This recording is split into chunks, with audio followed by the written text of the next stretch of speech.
नमस्कार, मैं हूं मृत्युंजय कुमार झा। शाम के 5:30 बज चुके हैं और अगले आधे घंटे तक आपके सवालों का सबसे बड़ा मंच तैयार है। अगर आपने कमोडिटी में ट्रेड किया है या फिर नया ट्रेड करना चाहते हैं, जानना चाहते हैं कि आपके लिए कहां पर कमाई के मौके हैं, तो आप सवाल पूछिए। नंबर आप नोट कर लें जिस नंबर पर आप सवाल पूछना चाहते हैं, 022-2300-1634। इसके अलावा आप 022-2300-1635 पर भी अपना सवाल पूछ सकते हैं।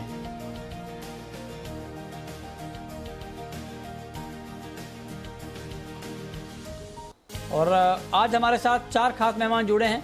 हमारे साथ हैं अजय केडिया कमोडिटी के, हमारे साथ हैं राजीव कपूर ट्रस्ट लाइन के, बीबी मेहता हैं CKED हैं, और संदीप बजोरिया हैं CEO हैं सनविन ग्रुप के। आप सभी का बहुत बहुत स्वागत है। और चर्चा की शुरुआत करेंगे तिलहन के साथ, क्योंकि तिलहन में ज़बरदस्त तेज़ी एक बार फिर से दिखी है। सरसों का प्राइस 150 रुपये से ज़्यादा की तेज़ी के साथ आज बंद हुआ है। अगस्त का वायदा 7100 के पार चला गया है। सोयाबीन में भी इंट्राडे में ज़बरदस्त तेज़ी दिखी थी और सोयाबीन अगस्त वायदा आज 7650 के करीब पहुंचा था, लेकिन उसके बाद हायर लेवल से बिकवाली आई और फाइनली मार्केट 7500 के करीब बंद हुआ है।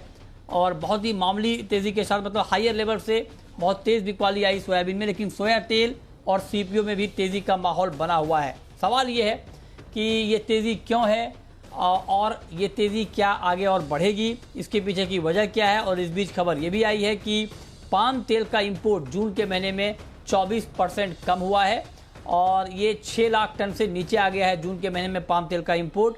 वजह बताई जा रही है कि घरेलू बाजार में चूंकि तेलों का स्टॉक ठीक ठाक है, लिहाजा इंपोर्ट में कमी आई है। तो हमारे साथ मेहमानों का एक बड़ा पैनल मौजूद है। मेरा सबसे पहला सवाल बीबी मेहता जी आपसे होगा। सर, पहले तो आप ये बताएं, इंपोर्ट के ऊपर पहले मैं आपसे बात करना चाहूँगा कि इंपोर्ट में गिरावट की एक वजह तो आपने ये बताई है कि डोमेस्टिक मार्केट में स्टॉक ज़्यादा है। क्या इसके अलावा भी कोई वजह है डिमांड को लेकर या कुछ और वजह जिससे इंपोर्ट में कमी आई है? नहीं, इंपोर्ट में कमी आई है। एक तो अभी मेरा मेन रीजन है कि भाई डोमेस्टिक स्टॉक काफी अच्छा है, पाइपलाइन दोनों मिला के आप देखें तो we are nearly the highest level और कम से कम 30 लाख टन का स्टॉक कैरी इन हो रहा है 1 जुलाई से। That could be the major reason. And दूसरा, जो इंडोनेशिया में जो चेंजेस आने वाले थे, ये जो ड्यूटी कम हो रही है लेवी, उसके वजह से भी इंपोर्ट कम आया है। अभी मेरे ख्याल से जुलाई में पिकअप हो जाएगा, क्योंकि जून में लोगों को मालूम था कि जुलाई से ड्यूटी और लेवी कम हो रही इंडोनेशिया में, और तो उसके वजह से भी लोगों कम लाए हैं। और अभी उसका जो जुलाई में ज्यादा आएगा, वो 2 रीजन ही है। अपना लोकल स्टॉक ज्यादा है और वहाँ जो एंटीसिपेटेड ड्यूटी कम होने वाली थी, लेवी कम होने वाली थी 1 जुलाई से, वो वही है, उसके वजह से कम आया है।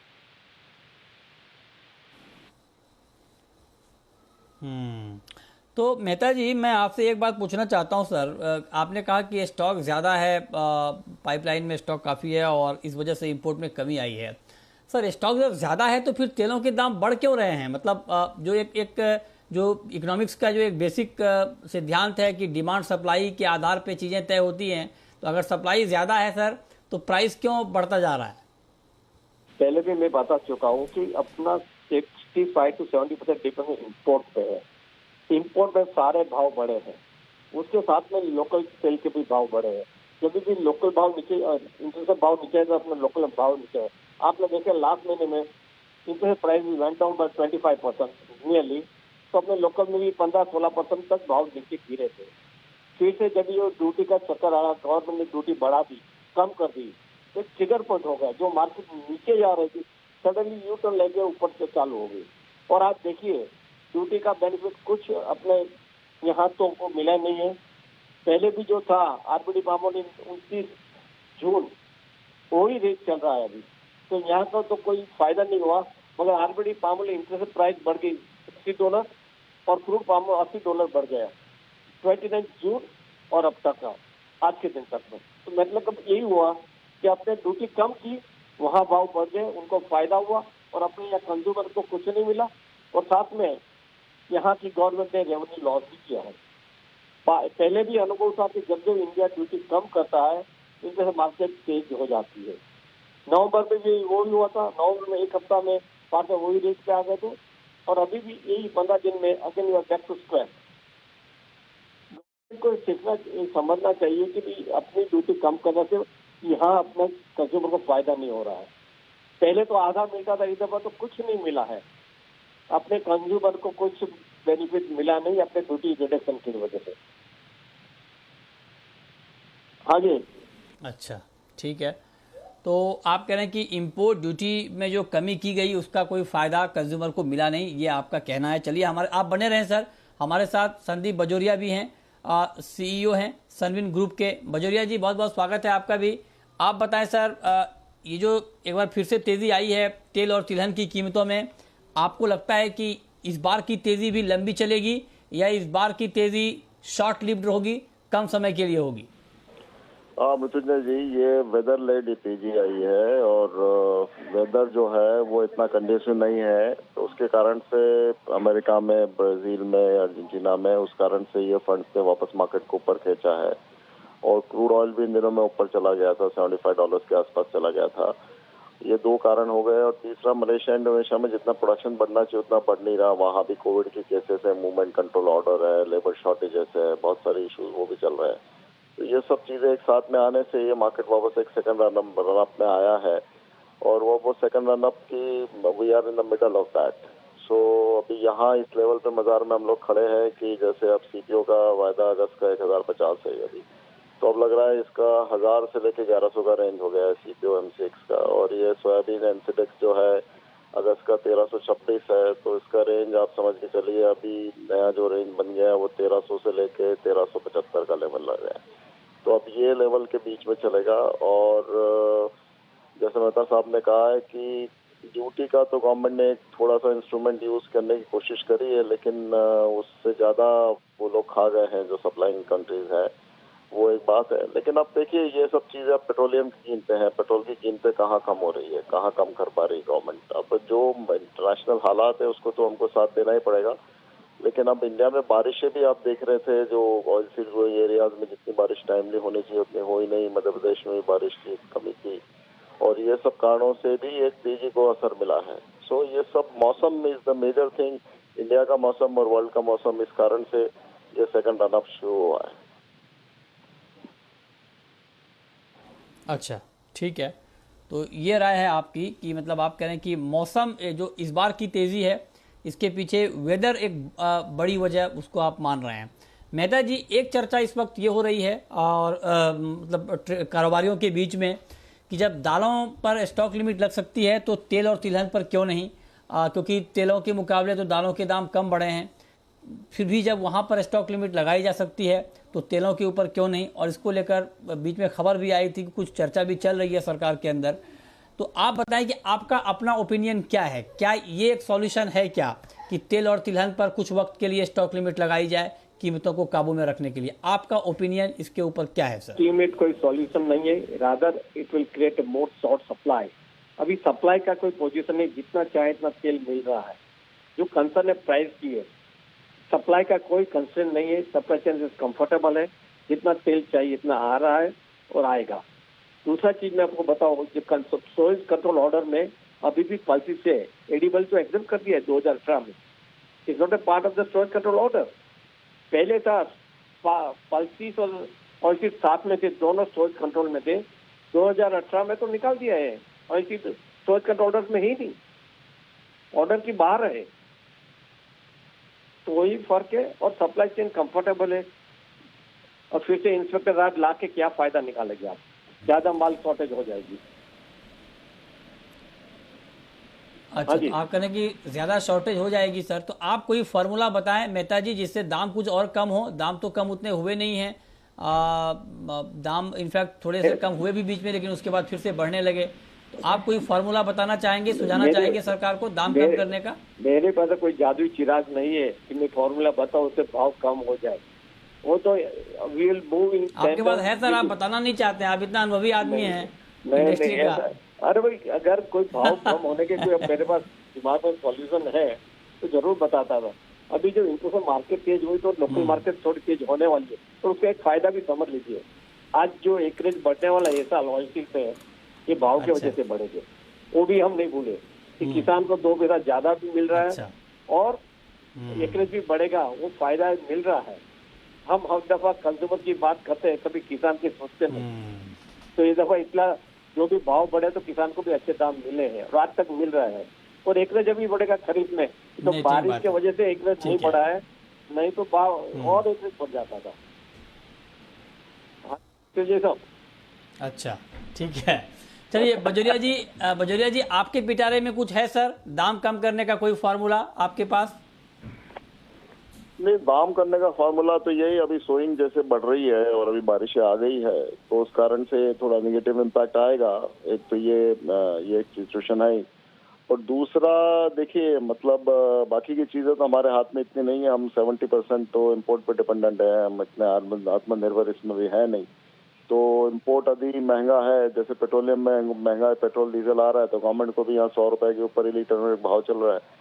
तो वो समझ के चलना पड़ेगा कि ये कई चीजें जिसमें धीरे धीरे जाके हम प्रोडक्शन बढ़ाएंगे 2-5 सालों में, तभी जाके हमें थोड़ा सा रिलीफ मिलेगा। जब तक तो हमें फॉरेन पर निर्भर रहना पड़ेगा। मीन टाइम फॉरेन में भी वेदर इंप्रूव हो सकता है, वहां भी बारिशें टाइम थोड़ी और आ सकती है और वेदर वहां कूल ऑफ होगा अमेरिका में और ब्राजील में, तो दाम तो वहां भी कम हो जाएंगे। सो ये वेदर के कारण ही second round up run up है और वेदर ही इसको थोड़ा सा रिलीफ दे सकता है, वो प्रोबेबल है और पॉसिबल है। तो हमें उस तरह से उसका वेट करके इंतजार करना पड़ेगा। एंड दूसरी बात यह है कि देखिए कीमत एक अपनी जगह पे और अवेलेबिलिटी अपनी जगह पे है। अवेलेबिलिटी में कोई कमी नहीं है, आपको जितना तेल चाहिए जहां से चाहिए आपको मिल रहा है, उसकी शॉर्टेज नहीं है। ओनली चीज ये है कि कीमत थोड़ी ऊंची है। तो ये दोनों चीजें, कई बार तो क्या होता है कीमत ऊंची होती है और फिर भी चीज की शॉर्टेज होती है और आपको मिलता ही नहीं है, तो ये हालत नहीं है इस चीज में। सो अवेलेबिलिटी की कोई इशू नहीं है, ठीक है। ये तो अब इंटरनेशनल फैक्टर को हैंडल करना पड़ेगा। 2 बड़े डॉक्टर हमारे साथ ऑयल इंडस्ट्री के हैं, ऑयल इंडस्ट्री के 2 बड़े डॉक्टर हैं, लेकिन तत्काल इनके पास कोई इलाज है नहीं। मतलब ये दोनों बड़े इंडस्ट्री के बड़े डॉक्टर हैं ऑयल इंडस्ट्री के, लेकिन तत्काल इलाज के लिए ये लोग भी मना कर रहे हैं। नेचर पे डिपेंड है कि मौसम अब क्या करवट आगे लेता है, उसके बाद ही कुछ राहत मिलेगी। लेकिन हाँ, जो सिनारियो हमारे एक्सपर्ट ने बताया वो वाकई बिल्कुल जायज़ है कि अंतर्राष्ट्रीय बाजार में जो हलचल होती है उसका सीधा इम्पैक्ट यहाँ पर पड़ता है। सप्लाई को लेकर बात ठीक है, दिक्कत है नहीं। दाम बढ़ गए हैं क्योंकि अंतर्राष्ट्रीय बाज़ारों में भी दाम बढ़े हैं और चूंकि हमारी डिपेंडेंसी इंटरनेशनल मार्केट पर है, लिहाजा वहाँ जब तेज़ी आती है तो उसका इम्पैक्ट इंडियन मार्केट के ऊपर भी आता है। बहुत शुक्रिया मेहता जी आपका, बजोरिया जी आपका हमारे साथ जुड़ने के लिए और इस पर अपनी राय देने के लिए। अब मैं आपसे पूछना चाहता हूँ अजय केडिया जी, आज के लिए आप बताएं, अभी शाम में चूंकि सोया तेल की ट्रेडिंग हो रही है, आप बताएं कि सोया तेल में इस वक्त किस तरह का ट्रेड लेना चाहिए? गुड इवनिंग मृत्युंजय जी। अगर हम पूरे एडिबल ऑयल कॉम्प्लेक्स की बात करें तो डेफिनेटली इंटरनेशनल में जो रैली है उसी का रिफ्लेक्शन हम डोमेस्टिक मार्केट पे देख रहे हैं। और जिस ढंग से हमने देखा है, दोनों पैनलिस्ट में भी बाजोरिया जी ने भी और मेहता जी ने भी कहा है कि अवेलेबिलिटी है, बट मार्केट का जो सेंटीमेंट है वो एनर्जी मार्केट को ड्राइवन कर रहा है एज ऑफ नाउ। तो आई थिंक सोया रिफाइन में मार्केट जब तक 1320 के ऊपर मेंटेन है, बिल्कुल तेजी का रुख है। इमीडिएट में तो 1345 और जैसे बजोरिया जी ने भी कहा कि 1370-80 का एक नया लेवल बन चुका है, क्योंकि इंटरनेशनल में पाम ऑयल में मुझे लगता है कि 4000 का BMD CPO अगर 4000 का लेवल तोड़ देता है तो टेक्निकली काफ़ी बड़ी रैली वहाँ पे मिल सकती है। तो ओवरऑल मुझे लगता है कि रिफाइंड सोया ऑयल 1345 से 1370 तक का टारगेट। वहीं क्रूड पाम ऑयल की बात करें तो ये भी 1075 से 1080 तक का लेवल जल्द दिखा सकता है। ठीक है, तो ये राय हो गई आपकी तेल और तिलहन पे। चलिए आगे बढ़ते हैं। अब हम बात करते हैं कि आज शाम के कारोबार में आपके लिए बुलियन मार्केट में किस तरह से ट्रेड का मौका होगा। और इस वक्त गोल्ड में 160 रुपए की तेजी है। राजीव जी बताएं, 48,000 के बेहद करीब पहुंच चुका है गोल्ड इवनिंग मार्केट में। क्या आपको लगता है कि ये मोमेंटम अभी कंटिन्यू रहने वाला है और 200-300 रुपए और अपसाइड टारगेट के लिए गोल्ड में इस वक्त बाई करके चलना ठीक रहेगा? क्या सुझाव आपका? गुड इवनिंग मृत्युंजय जी। देखिए, गोल्ड और सिल्वर दोनों ही एक बहुत ही नैरो रेंज में ट्रेड कर रहे हैं। अब सोना एक महत्वपूर्ण रेसिस्टेंस के पास आ गया है। हमारा सलाह रहेगा अराउंड 47,950 पर इसमें बिकवाली कर सकते हैं 48,100 के स्टॉप लॉस से। और हमें लगता है कि नीचे में बाजार फिर से 47,700 47,600 तक के स्तर दिखा सकता है गोल्ड का। अच्छा, ठीक है, तो ये राय हो गई आपकी गोल्ड पर। ओके, अजय जी आप बताएं कि चांदी में इस प्राइस पर कोई ट्रेड लेना ठीक है क्या आज के लिए, सिल्वर में?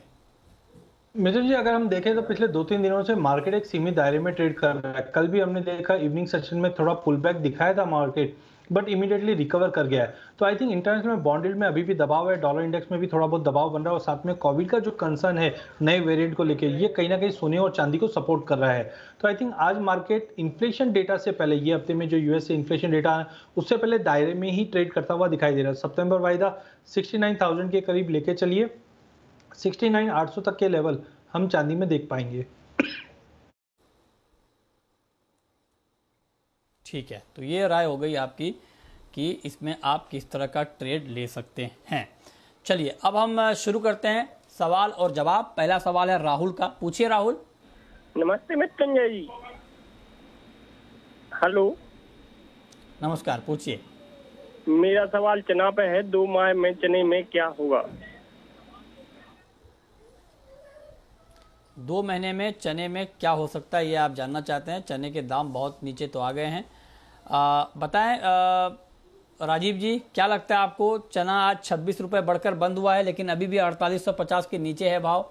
2 महीने के लिए कोई टारगेट आप दे पाएंगे क्या? हाँ मृत्युंजय जी, 49,000-5,000 का एक ऐसा स्तर है जहाँ से एक इम्पोर्टेंट लेवल्स हैं। दोनों ये रेसिस्टेंस बाजार को मिल रहा है। जैसे आज भी हमने ऊपरी स्तरों से थोड़ा सा नीचे आते हुए देखा है। मुझे लगता है 5,000 तक का एक कैप लग सकता है ऊपर में, और नीचे में भी बहुत मंदा नहीं लगता है चना। मुझे लगता है कि ज्यादा से ज्यादा 4600 फिर से एक महत्वपूर्ण स्तर होंगे। अगर नीचे में मिले 4600 4650 तो खरीद के चलना चाहिए, क्योंकि इसका जो बेसिक ट्रेंड है वो अभी भी अपसाइड का ही बरकरार है। तो 4600 4650 एक अच्छे स्तर है एंट्री के लिए, और 4900 से 5,000 के बीच में इस पर प्रॉफिट बुक कर लेना चाहिए।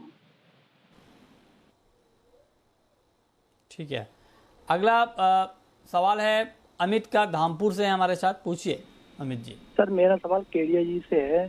सर मैं मेंथा ऑयल पे एक पोजीशनर लेना चाहता हूँ लॉन्ग टर्म के लिए। तो सर किस लेवल पे मेरे को बाइंग करनी चाहिए, और आने वाले 6 महीनों के लिए मैं होल्ड करूंगा इसे, तो क्या लेवल मिलेंगे मुझे? बताइए केडिया जी। मिथुन जी, अगर मेंथा की बात करें तो पिछले 1 महीने में हमने काफी बड़ी तेजी आते हुए देखी। हमने देखा 920 से 1140 तक का लेवल हमने मेंथा में जाते हुए देखा। बट कहीं ना कहीं हाजिर मार्केट में हमने देखा कैश क्रंचर्स काफी ज्यादा हिट कर रहे हैं, जिसकी वजह से हायर लेवल्स पे हमने देखा वापस बिकवाली जारी है। नो डाउट मौसम भी खाली था, जिसकी वजह से अराइवल प्रेशर भी बढ़ा है। अब फील्ड की बात करें तो 10 से 15% की क्रॉप खाली फील्ड पे रह चुकी है, तो मौसम का अब कोई इम्पैक्ट पड़ेगा नहीं। जैसे कि इनका व्यू लॉन्ग टर्म के लिए है, तो मैं समझता हूँ 3 से 4 महीने की अगर अवधि का ये व्यू लेके चल रहे हैं, तो आई थिंक 950-55 का काफी स्ट्रांग सपोर्ट है। और आज मार्केट ने जैसे 2-2.5% की गिरावट दिखाई है, तो हमें लगता है कल परसों के अंदर धीरे धीरे बाइंग इनिशिएट होगी। 920 का स्टॉप लॉस लगाइए। ऊपर में 1020 का लेवल तोड़ता है तो मुझे लगता है वापस आपको 1100 से 1140 तक के लेवल जल्द दिखा सकता है। अगर 2 से 3 महीने की बात करें तो मुझे लगता है 1180 से 1200 का लेवल दिखा देगा। टाइमिंग हो सकता है अगले 5-7 दिन मार्केट कंसोलिडेट करता रहे। 1020 का लेवल तोड़ने पे बड़ी तेजी तैयार है, बट ओवरऑल ये काउंटर अगले 3 महीने में अच्छा रिटर्न दे सकती है। इस पे बाइंग करके ही चलना चाहिए। ठीक है, राजेंद्र हैं अगला। सवाल है राजेंद्र का, श्यामगढ़ से। पूछिए राजेंद्र जी। ये सब दुनिया 6500 बाय कर रखा मैंने अगस्त का, क्या करना चाहिए? किस भाव पर लिया है आपने? 65,500। 6,500 पे कोरिएंडर लिया है आपने। बताइए राजीव जी, क्या अभी कोई इनको होल्ड करना चाहिए? क्या दिख रहा है आपको फंडामेंटल और टेक्निकल कोरिएंडर का? मृत्युंजय जी बिल्कुल होल्ड करना चाहिए, और यहाँ से 100 से 125 रुपए की तेजी से देखने को मिल सकती है। और एक ये ट्रेल स्टॉप लॉस लगा सकते हैं, जैसे इन्होंने 6500 में खरीदा है तो ये करीबन 6620 का स्टॉप लॉस इसमें लगा के रख सकते हैं ट्रेल एसएल, और ऊपर में वेट करें 100 से 150 रुपए और मिल सकते हैं। ठीक है, राहुल चौधरी हैं अगला। सवाल है राहुल चौधरी का, राजस्थान से हैं हमारे साथ। पूछिए राहुल जी। सर जी, मेरे को कपास खरीद में जानना है कि अभी अगस्त या सितंबर कॉन्ट्रैक्ट कौन सा लेना चाहिए और कहां से बाई करना चाहिए, कहां तक जा सकता है नीचे? अगस्त और सितंबर कॉन्ट्रैक्ट आप कह रहे हैं कि कहां पर बाई करना चाहिए? ओके, कपास खली में। कपास खली में पहले तो आप ये बताएं अजय जी कि अभी बाइंग करना ठीक रहेगा क्या, और अगर बाइंग आपको लगता है कि करना चाहिए तो किस लेवल पर किया जाए, क्या टारगेट ध्यान में रखा जाए, स्टॉप लॉस कहाँ पर लगाया जाए? देखिए मिथुन जी, अगर हम कपास खली की बात करें तो जिस ढंग से मानसून का प्रोग्रेस हुआ है और सोइंग के डेटा धीरे धीरे आना चालू है, ये कहीं ना कहीं प्राइजेस पे थोड़ा दबाव ला रहा है। हम टेक्निकली देखें तो 3000 का लेवल जब तक ब्रीच नहीं करता है, पॉसिबिलिटी हम 2700 का लेवल देख पाए। बट एक चीज़ ये भी ध्यान रखिए कि नया माल जो आना है वो अक्टूबर में आना है, तो हो सकता है इस बार सोइंग के प्रोग्रेस की वजह से जुलाई के अगले 5-7 दिन 10 दिन मार्केट में एक साइडवे टू नेगेटिव मोमेंटम रहेगा जो 2700 तक का लेवल दिखा दे। बट जैसे ही हम अगस्त सितंबर में पहुंचते हैं और अराइवल में थोड़ा भी डिले होता है या टाइम गैप है, तो ये प्राइजेस को एक अपीट करेगा जो 3000 का लेवल तोड़ने पे 3200 तक का लेवल दिखा देगा। तो मेरी सलाह है 2700-2720 के करीब लेके चलिए, 2600 के नीचे का स्टॉप लॉस रखिए। पहला पड़ाव रहेगा 3000 का, और 3000 का लेवल तोड़ने पे ही हम 3250 तक का लेवल हम कॉटन सीड ऑयल केक में देख पाएंगे। ठीक है, समर्थ कुमार नेक्स्ट कॉलर हैं हमारे साथ। पूछिए समर्थ कुमार जी। सर मेरी सिल्वर बाई है 2 लॉट 68,500 रुपये में, अब मेरे को क्या करना चाहिए? 68,500 में 2 लॉट आपकी बाइंग है चांदी में, और अभी मार्केट है चांदी का उससे ऊपर है। हालांकि मार्केट में बहुत एक्शन दिख नहीं रहा है, लेकिन फिर भी बताएं राजीव जी क्या करना चाहिए इनको अभी चांदी में? मृत्युंजय जी, कल भी बाजार करीबन 69,500 से थोड़ा सा नीचे की तरफ आया था, तो हमें लगता है यहाँ से फिर से करेक्टिव फॉल हो सकता है। हालांकि 6 बजे के पास अमेरिका के सीपीआई के आंकड़े आने हैं जो कि इन्फ्लेशन के डेटा को दिखाएंगे, तो उस समय काफी हलचल देखने को मिल सकती है बुलियंस में। तो एडवाइस ये होगा कि एक स्टॉप लॉस मेंटेन कर लें 68,800 का ट्रेल एसएल, और ऊपर में अगर ये 69,800 को क्रॉस करता है तो उस स्थिति में फिर ये करीबन 70,200-300 भी जा सकता है। बट अभी फिलहाल ऐसा लगता है कि टेक्निकली 69,500 से 600 एक अच्छा रेजिस्टेंस है, वहां से एक बाजार रिट्रेस हो सकता है नीचे में। अच्छा ठीक है, नेक्स्ट कॉलर हैं सुनील। पूछिए सुनील जी।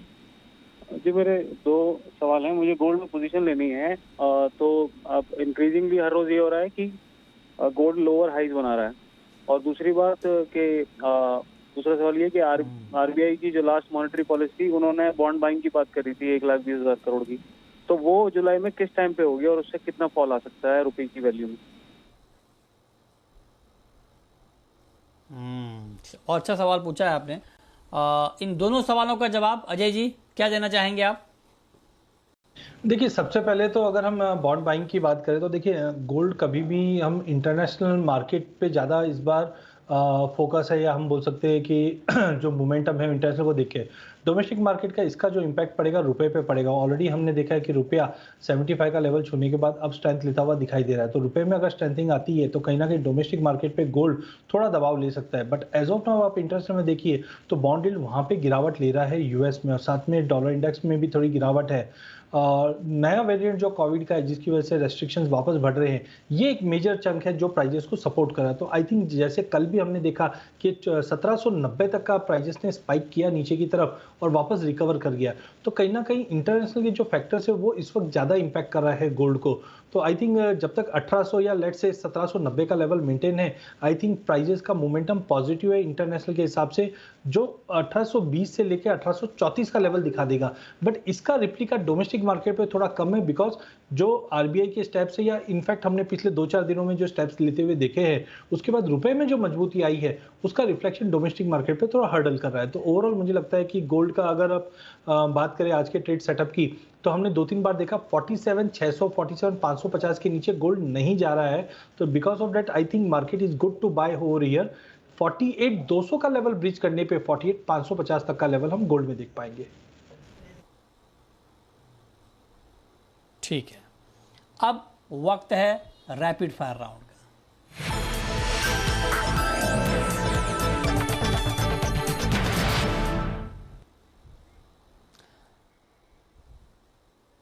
राजीव जी आपकी पहली कॉल। हाँ मृत्युंजय जी, करंट रेट पर सिल्वर को शॉर्ट कर सकते हैं। स्टॉप लॉस 69,750 का, टारगेट 68,800। आपकी कॉल। मित्तल जी, मुझे लगता है कि बेस मेटल के अंदर जिंक काफ़ी अच्छी कमोडिटी है। जिंक के अंदर 240 पे लेके चलना चाहिए, 238 का स्टॉप लॉस रहेगा, 240 250 तक का टारगेट देखने मिल जाएगा। आपकी आखिरी कॉल राजीव जी। कॉपर को बेच सकते हैं 726 पर, 730 के स्टॉप लॉस से 720 के टारगेट से।